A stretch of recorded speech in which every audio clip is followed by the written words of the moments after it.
and welcome. Today on America Can We Talk, I will hit three stories. Number one, the Democrat women last night at the State of the Union, women, sheep in white clothing. Also, I'm going to go over the State of the Union, and I will introduce you to a new word, Sockdolager. That's what that speech was. Tell you more about that. And third, a new movement, the War on Waste. You will love what some conservatives are doing. Stay tuned. I am America. One voice, united we stand. Debbie Georgatos, host of America Can We Talk, is an author, attorney, and political analyst whose mission is to inspire the American political conversation about preserving liberty in the best country on earth. And welcome back to America Can We Talk. I'm Debbie Georgatos.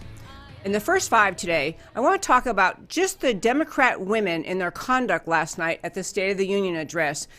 Later in the show, we'll talk about more that was said in the State of the Union. I want to put a picture up. This is the women. You probably noticed the Democrat women, almost all of them, in Washington, dressed all in white. And they sat together, so it was a sea of white, clothing that the Democrat women were trying, that they did to kind of stand out. I want to talk for a moment about what that symbolizes. What they said it symbolized is that white is supposedly a color to express solidarity with other women. But these women, dressed in white, would not clap at numerous announcements, numerous statements by the president that anyone who actually stands for women would have been jumping up and down and clapping about. One time they sat in their seats looking surly and unsmiling was when President Trump announced that we have the lowest unemployment rate for women in American history. All of the unemployment numbers, fabulous numbers, showing that America's working. More people working than ever in American history. More women, more African Americans and Hispanic Americans, and Asian Americans. All these great numbers. They could not clap as the restroom was standing and clapping. They could not even stand up when President Trump introduced a Border Patrol agent who was shot 7 times while he was helping to rescue women who were being trafficked over our southern border. Just think of the irony of that. They're sitting there in their white uniforms saying they're symbolizing standing up for women, and they couldn't clap for some guy who's had however many surgeries it was by now, he's got more surgeries, could barely stand up, but he rescued 7 women being who were being trafficked over the border, our southern border, and they couldn't clap for him. They couldn't do it. They could not acknowledge that border security is a good thing. They could not stand up and clap over border security. They couldn't stand up for the idea at all, the idea that we're going to be firm in enforcing the southern border. Of course, they had a hard time when President Trump said, "This is a free country. America will never be a socialist country." They also could not clap for the idea of passing a law protecting against late-term abortions. Those baby girls, which over half of babies are girls, couldn't clap for that. So what I want to get at is this. People complain about President Trump and say that he doesn't speak like a statesman. His speech last night was statesman-like, beginning to end. He stood up and he really didn't talk about Republican versus Democrat, conservative versus liberal. He talked about America. He talked about America and the greatness of our history. He called up these people who had been there on D-Day, these American soldiers who had dropped in behind enemy lines, who'd stormed the beaches. He celebrated America's braveness on D-Day, in American history, and the great freedoms that America experiences today because of the willingness of those people to fight for the Western world, for civilization, for America back then. President Trump celebrated so much that was good about America, celebrated the economy being so strong. We have people working. It's supposed to be the hallmark of the self-reliant free market economy that America is supposed to be. They could not join in the celebration of what President Trump was talking about, because what he was really talking about, as I say, it wasn't partisan. It wasn't Republican versus Democrat, liberal versus conservative. It was preserving the extraordinary, exceptional idea that is America. And that's the word I'm introducing you. I love vocabulary words. The word is Sockdolager, and I think we have it up on the screen. If you don't have it on the screen, it's sock, like the word sock, S-O-C-K, then D-O-L-A-G-E-R. It means something that settles a matter, a decisive blow or answer, a finisher, something outstanding or exceptional. President Trump's speech last night in the State of the Union was a slam dunk, Sockdolager. Stay tuned. We're going to talk about it more in just a moment. Stay tuned to America Can We Talk?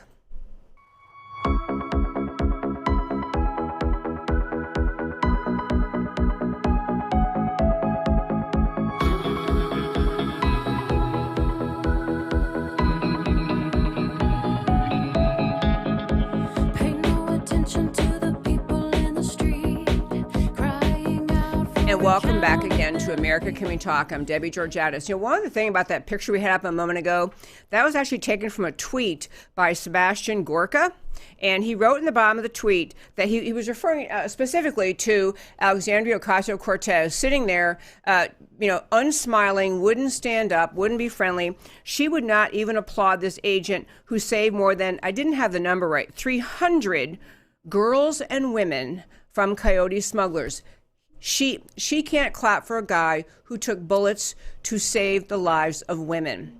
That's who we're talking about, represents the Democrat Party. And one other thing before I get into the specifics, I want to play a lot of little short clips from the State of the Union. It was a home run State of the Union. I will save time before the end to tell you the few things I did not like. I never root for any politician, no matter what he says is fine. I root for ideas. I root for America. But the overarching feeling, overwhelming feeling of the State of the Union last night that President Trump was calling for was to unify around the things we all know we need to do.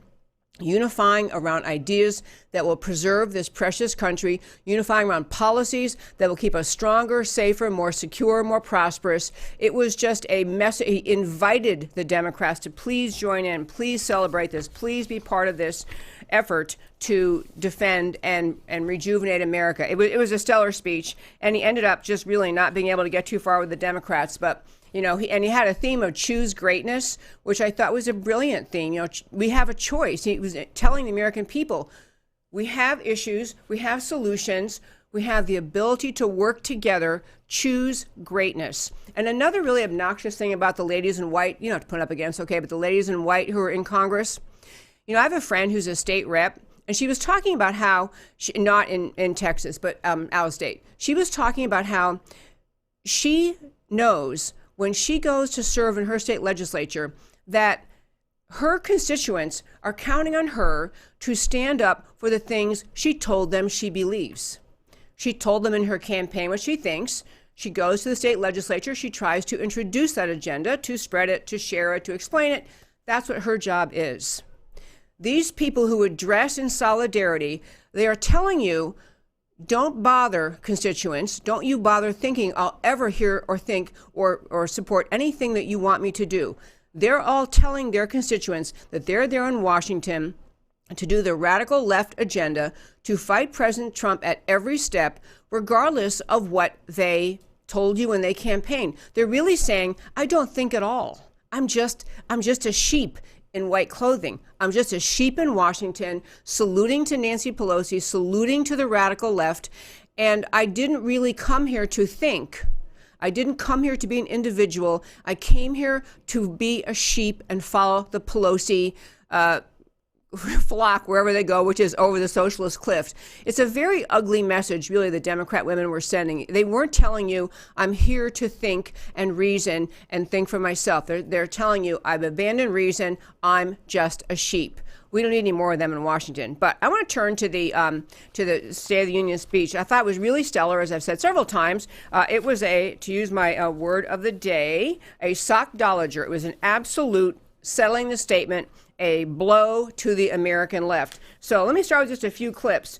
When the evening started, President Trump made clear that his theme is choose greatness. And he was basically telling all of Congress and the American people, we actually can choose which way things are going to go. We choose because we have representative government. We have people in Washington, House side, House side, Senate side, in Congress, to do what they choose to do, that the decision is really in their hands. Will they move America forward or not? I'm going to start with clip one, winning for America. This was what Trump had to say. Victory is not winning for our party. Victory is winning for our country.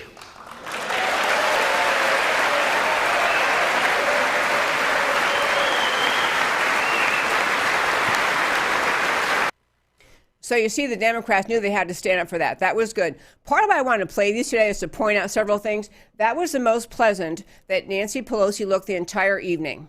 I mean, if you notice, she spent time reading papers, shuffling papers. I mean, the kind of thing you do when you're trying to convey, I am so disinterested in what the President of the United States, who is 6 feet away from me, is saying, that I'm going to shuffle papers, stare at papers, turn pages while he's speaking. So intentionally, such a signal of just an arrogance that just says, I don't even have to pretend I'm polite. The other thing on the subject of the Democrat women in white being sheep is if you watch how many times in the State of the Union last night, Nancy Pelosi was signaling the Democrats, signaling her sheep, her little flock, whether or not to clap, whether or not to stand, whether or not to express disapproval. You see her doing all these hand signals, and I say, yeah, get up, or yes, get up, yes, clap, don't say anything here. They are waiting to be told how to act, like small children, totally unimpressive. But that was a great start to the evening. He talked about we're working for America. I did mention he talked about America's just extraordinary role in world history in bringing an end to the Nazi invasion of Western Europe, in turning back the Nazis. And he actually honored some D-Day warriors. I want to play, this is clip 2. On D-Day, June 6, 1944, 15,000 young American men jumped from the sky, and 60,000 more stormed in from the sea to save our civilization from tyranny. Here with us tonight are 3 of those incredible heroes. Private First Class Joseph Riley, Staff Sergeant Irving Locker, and Sergeant Herman Zaitchik. Do you not love that guy? He could not wait to stand up. He obviously loves Trump. He loves America. His name is red. The previous guy's name is red. He just sat there. This guy jumps up, thumbs up. He loves Trump. You had to love it. So this was a moment of the State of the Union, of course, when everybody clapped. I mean, no one sat in their seat over these people who were just enormous heroes. I just love, his name is Irving Locker. I love that he just could hardly contain himself. President Trump also issued kind of a call to work together. And this is one of the first areas I really want to dive into once we play this clip. This is clip 3, and there's 2 little segments. I don't know if you got them both. Now we must step boldly and bravely into the next chapter of this great American adventure. But we must reject the politics of revenge, resistance, and retribution, and embrace the boundless potential of cooperation, compromise, and the common good.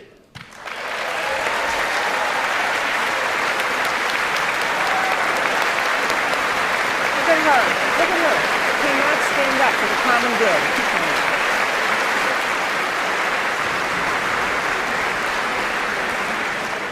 Together we can break decades of political stalemate. We can bridge old divisions, heal old wounds, build new coalitions, forge new solutions, and unlock the extraordinary promise of America's future. The decision is ours to make.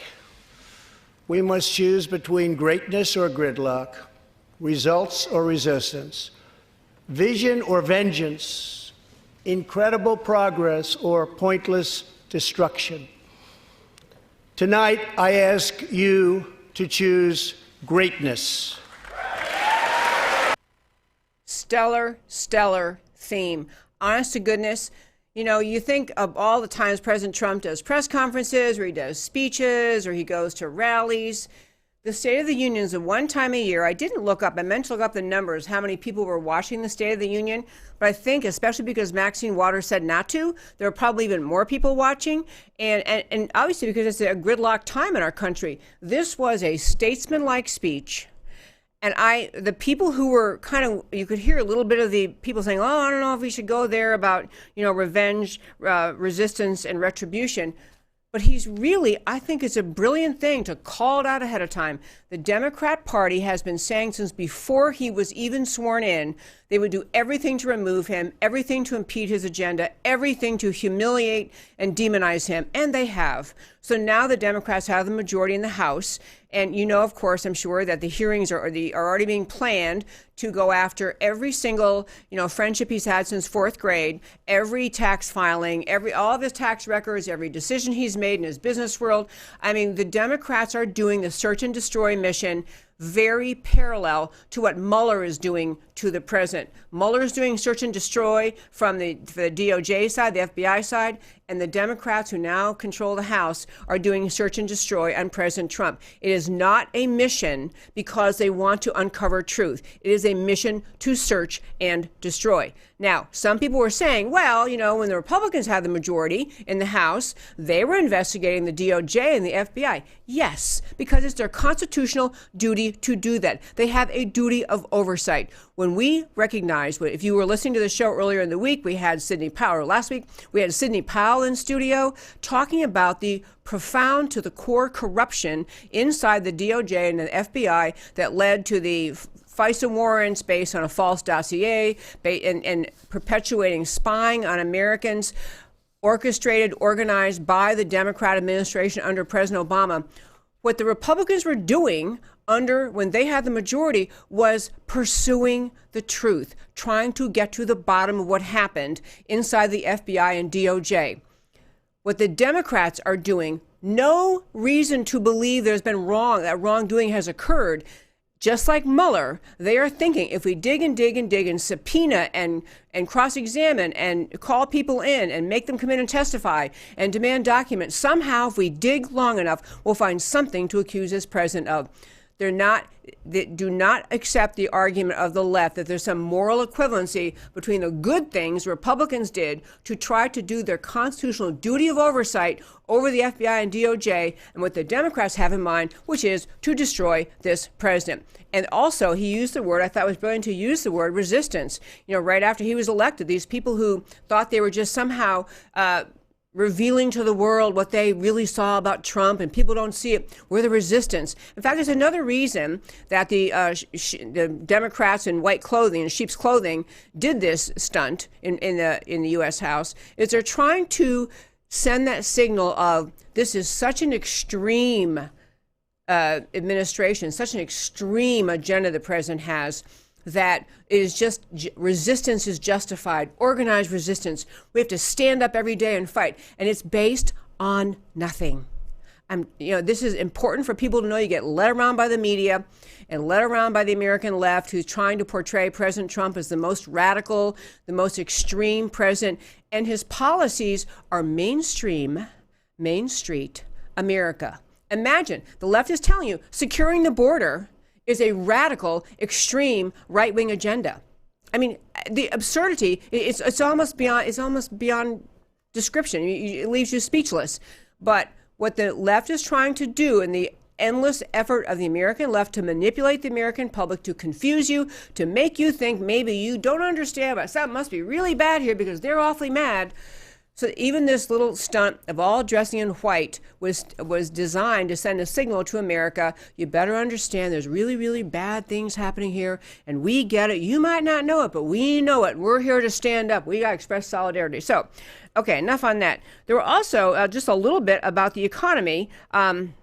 I meant to mention that last clip. You don't have to go back, but that last clip we just played about President Trump calling to work together and to abandon the politics of revenge, resistance, and retribution. You had Pelosi reading behind her. There actually were very funny memes on Facebook and Twitter today about what she was reading. I thought about going off on that today, but I won't. But there's lots of very funny thoughts. Like maybe someone had to remind her, her name, the date, where she is, what she's supposed to be doing. Okay, I digress. All right, I want to go to another clip from the State of the Union from last night. Just a stellar State of the Union. And this was clip 4 related to the economy and how well economy is doing. Wages are rising at the fastest pace in decades and growing for blue-collar workers who I promised to fight for.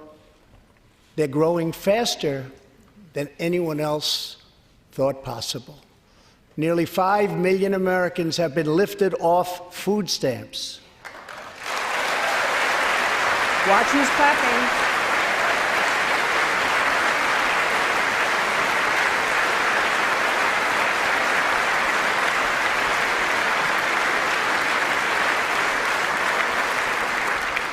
The U.S. economy is growing almost twice as fast today as when I took office, and we are considered far and away the hottest economy anywhere in the world, not even close.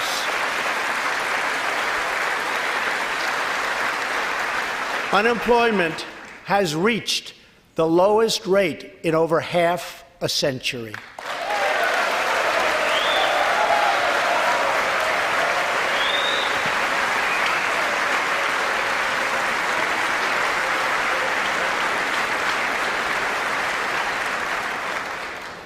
African American, Hispanic American, and Asian American unemployment have all reached their lowest levels ever recorded.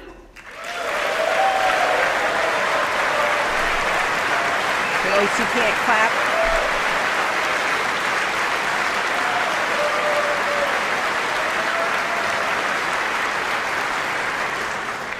Unemployment for Americans with disabilities has also reached an all-time low.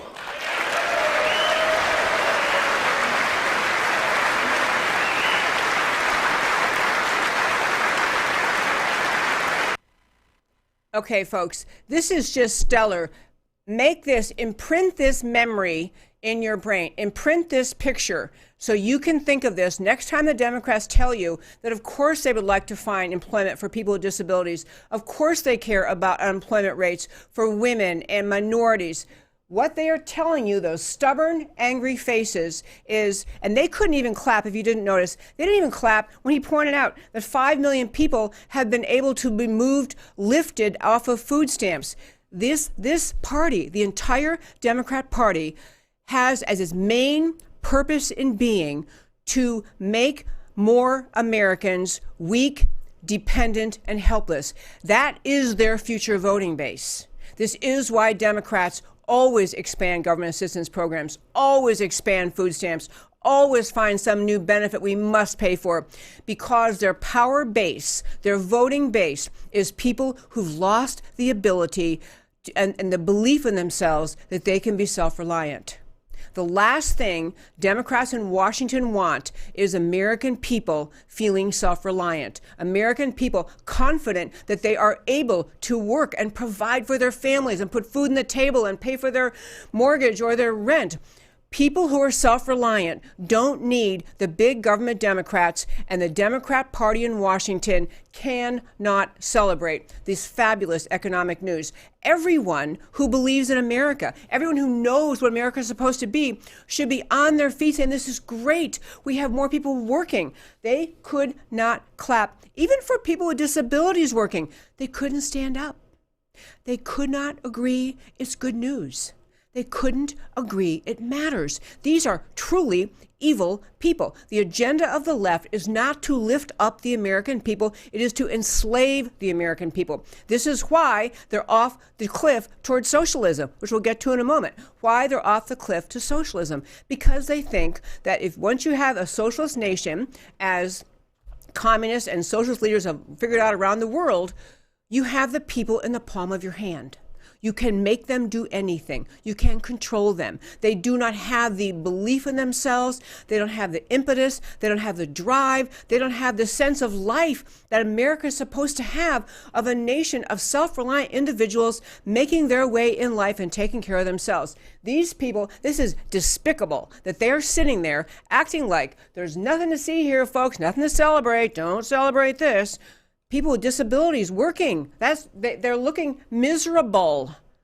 Women, more women in the workforce, African Americans, Hispanic Americans, this makes them angry. And you have to believe me, it's not just because Trump is Republican and they're Democrats. It's because they understand that Trump is reintroducing freedom, free markets, free enterprise system, capitalism to America, and America's figuring out it works. and we don't want the socialism, the big government-controlled society they want to bring us. Truly, these are faces of evil right there, if you can't stand up for that stuff. All right, now, okay, we have clip 5. Another little shot President Trump took on the impending investigations, clip 5. An economic miracle is taking place in the United States, and the only thing that can stop it are foolish wars, politics, or ridiculous partisan investigations. Look at Nancy Pelosi's face. Adam Schiff.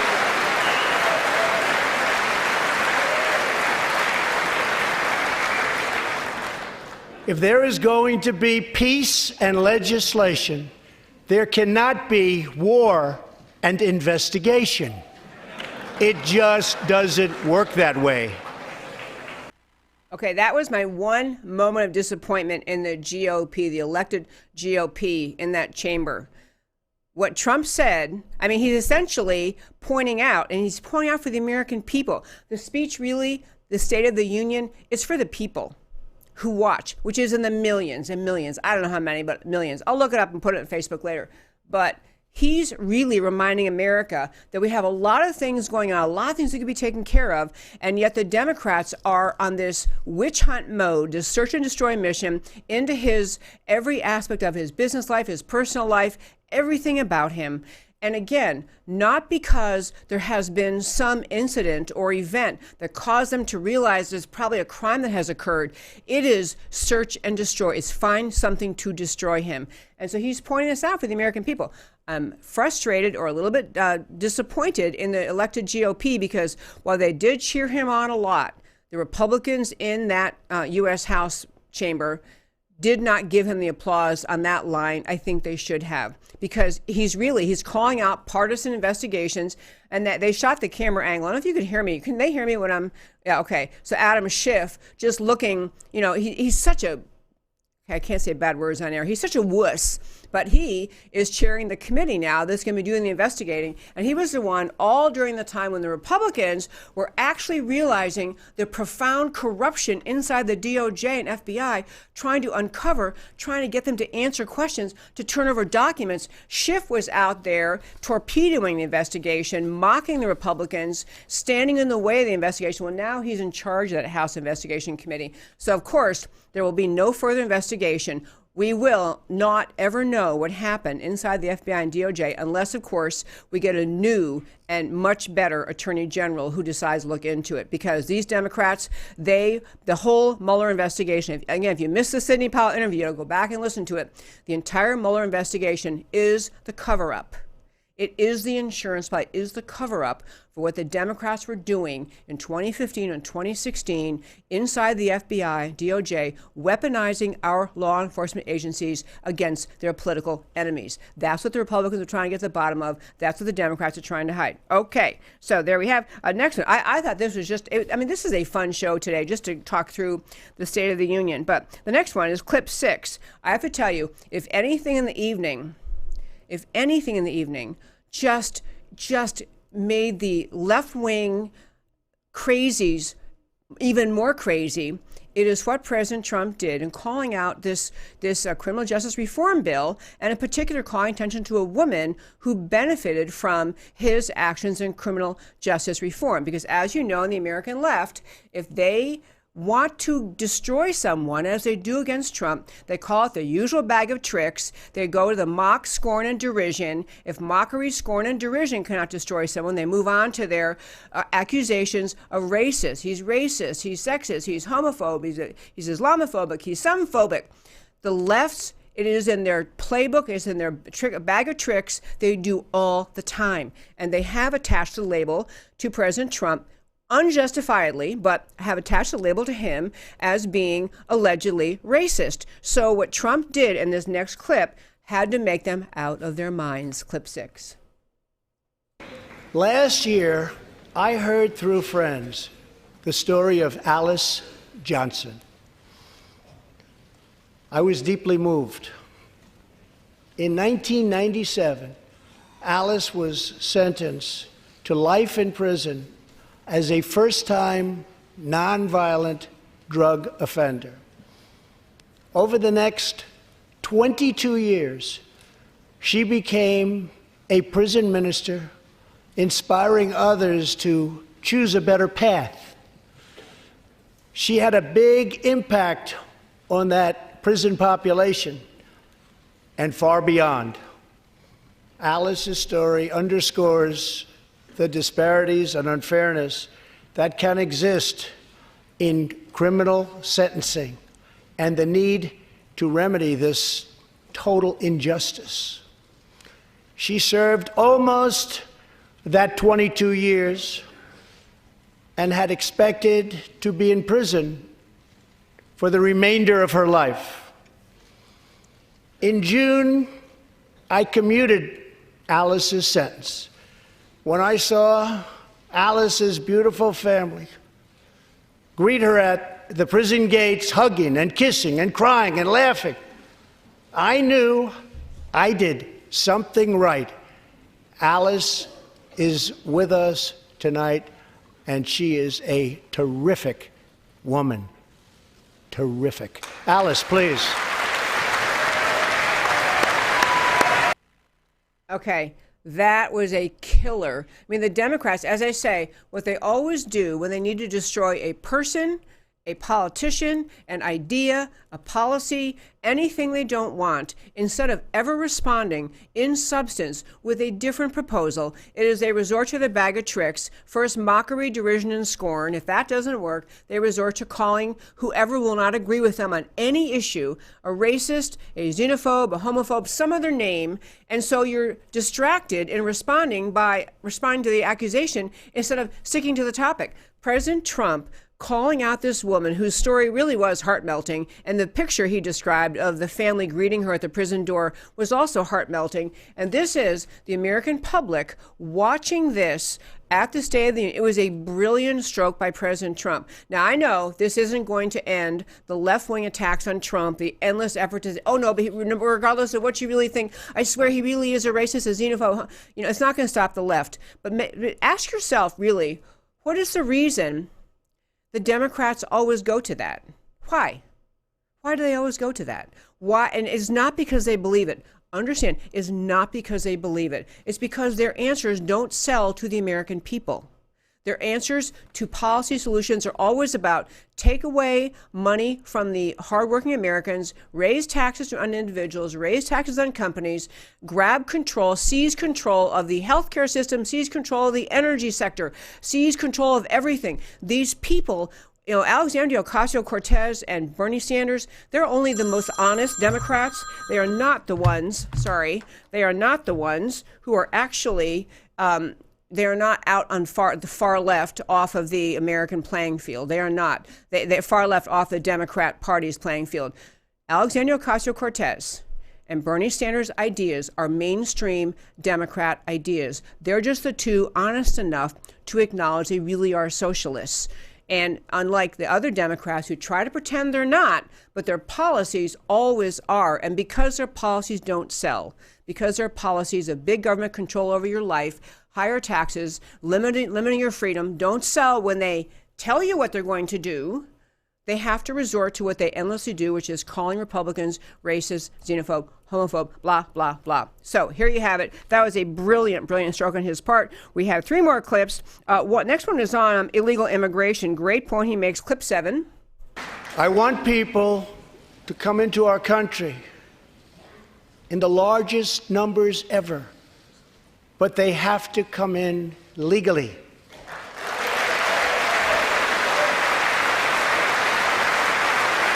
Democrats sitting down in response to come here legally. Tonight I am asking you to defend our very dangerous southern border out of love and devotion to our fellow citizens and to our country. No issue better illustrates the divide between America's working class and America's political class than illegal immigration. Wealthy politicians and donors push for open borders while living their lives behind walls and gates and guards. Look how angry Nancy Pelosi looks. He's talking about her and a bunch of other people, too.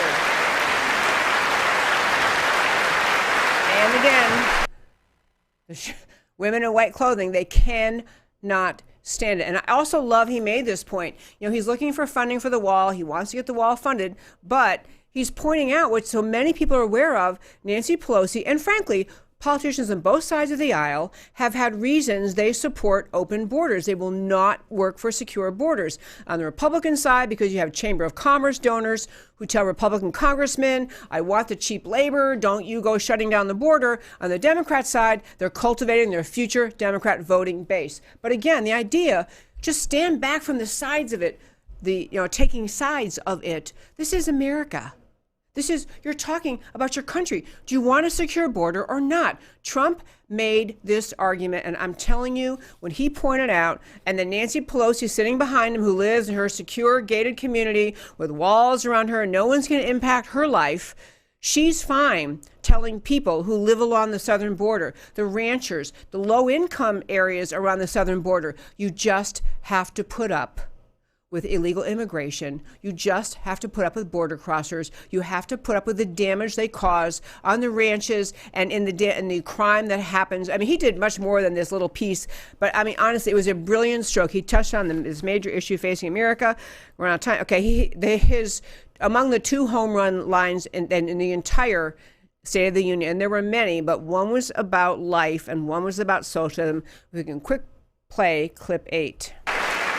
There could be no greater contrast to the beautiful image of a mother holding her infant child than the chilling displays our nation saw in recent days. Lawmakers in New York cheered with delight upon the passage of legislation that would allow a baby to be ripped from the mother's womb moments from birth. To defend the dignity of every person, I am asking Congress to pass legislation to prohibit the late-term abortion of children who can feel pain in the mother's womb.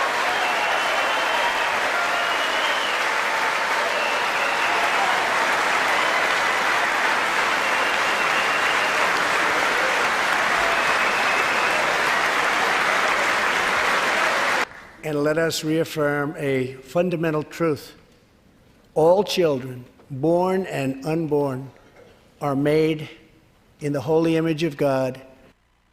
Okay, that line about killed the left. First, I want to make a couple points. I had to cut and paste because his speech was an hour and 22 minutes, and Matt over here, my wonderful producer, tries to cut me off, and I'm not even done talking, but I had to make short clips. But he actually went through what occurred in Virginia, which we talked about last week on my show, where the Virginia governor, and he recounted this in the speech, essentially said, even if a baby's born alive, or survives the abortion, or the mother decides, he was perfectly okay with saying, after a healthy baby's born alive, you make it comfortable while the mother and the doctor discuss whether to kill it.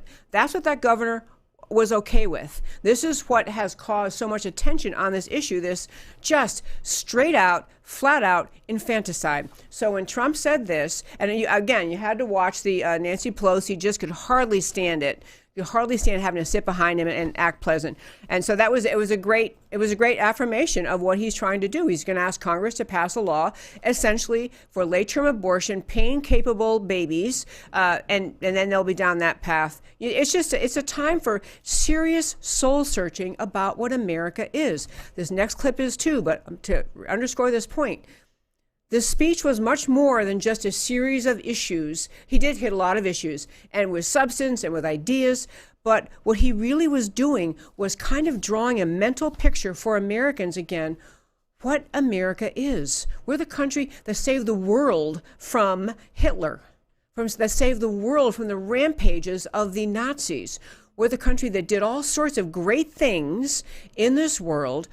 We sacrificed our soldiers, our young men, to save America. And he's then talking about to save the world. He's now talking, what kind of country are we going to be? And here he's saying we're going to be a country that actually has an elected governor okaying the idea of killing a perfectly healthy baby after it's born simply because the mom thought, nah, never mind, I don't want this one. And so he's talking about the character and heart of a nation. Last clip, and this is clip 9, relates to what he said about socialism. Fabulous. Here we go. Here in the United States, we are alarmed by the new calls to adopt socialism in our country. America was founded on liberty and independence, and not government coercion, domination, and control. We are born free, and we will stay free.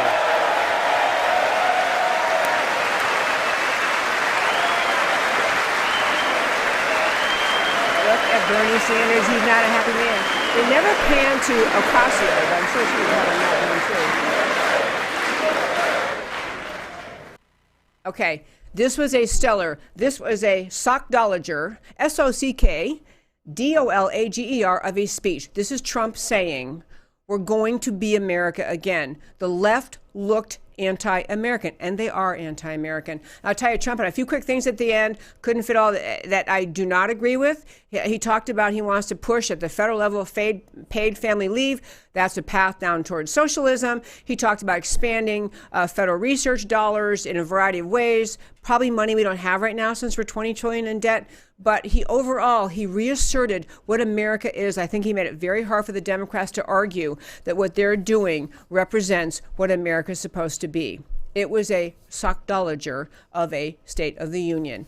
And I'm grateful he gave it. I'm going to take the briefest of break here and go to a quick last story. Come right back.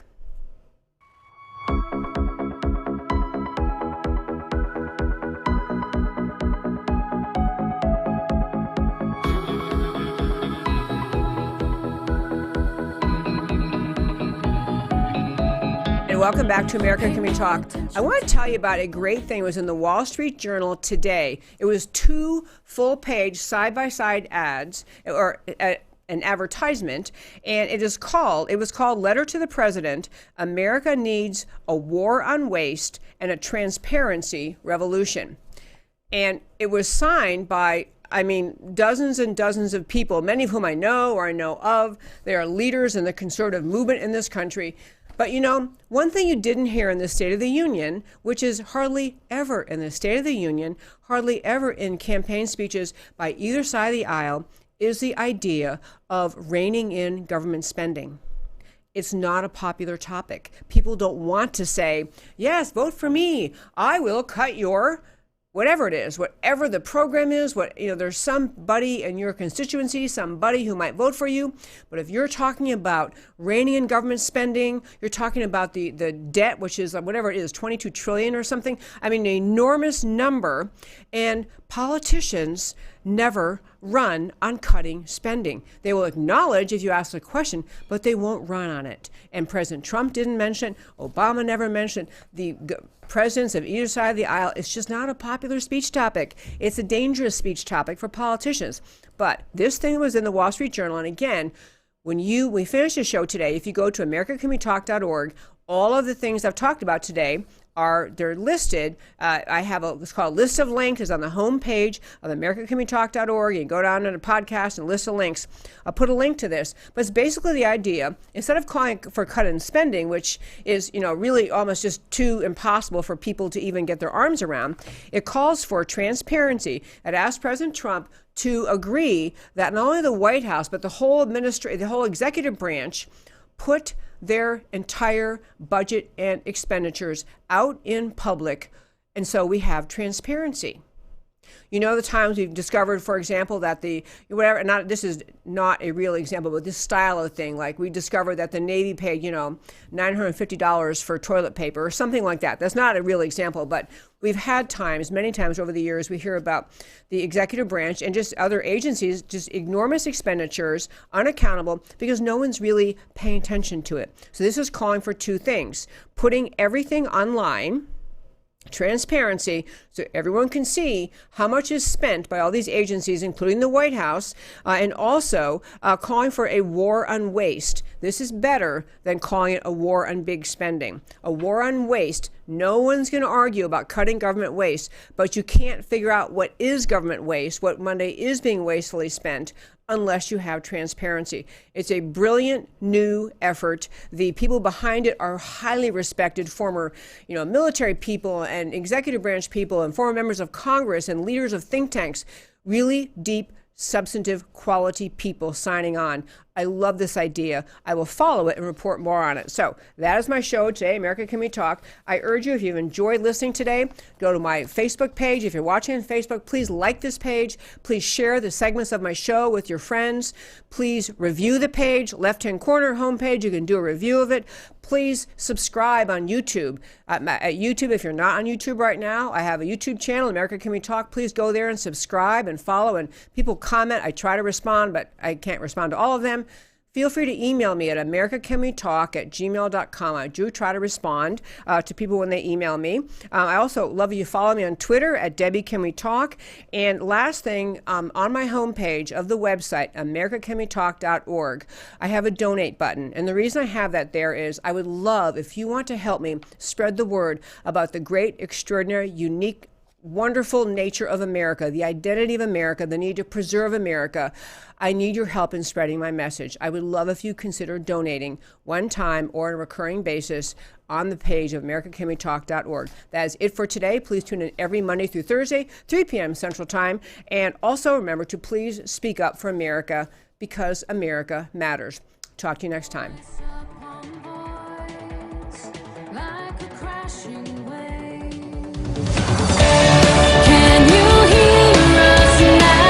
America Can We Talk? Truth about America. Can you